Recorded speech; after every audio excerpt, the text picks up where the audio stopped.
tal, gente? ¿Cómo les va? Bueno, espero que bien. Nosotros acá trabajando en la zona de Álvarez, Francisco Álvarez. Cliente discutió con colega, aparentemente por distintos puntos de vista sobre la problemática. El colega desarmó todo, desarmó nicho, demolió nicho. Ahí tenemos la otra parte. Desmontó caños de entrada. Ahí hay que conectarlo mediante la bisagra que tenemos acá. Ahí tenemos el montante para el medidor. Bueno, y después faltaría hacer la conexión que alimenta esta estufa. Lo raro es que está todo armado con teflón. O sea, el que armó la instalación originalmente la armó con teflón.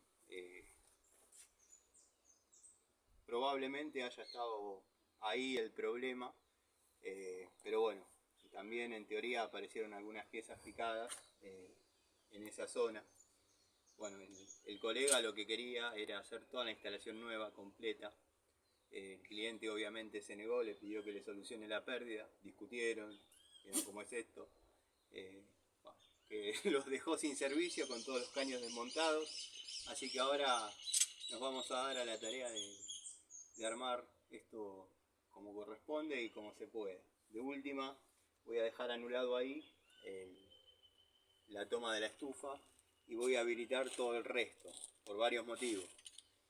Primero y principal, no traje las herramientas para roscar. Segundo, debería romper para adentro porque no puedo girar con la llave de paso. Esto me hace acordar una anécdota que después les contaré. Y bueno, nada.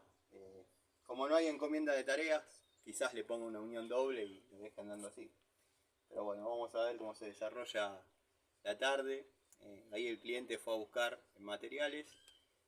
No creo que se demore más de una hora en solucionar esto, pero el hombre propone y Dios dispone. Hay que ver cuando vamos allá al nicho si el regulador no sufrió alguna rotura en lo que es el flexible, porque bueno, el colega aparentemente estaba caliente.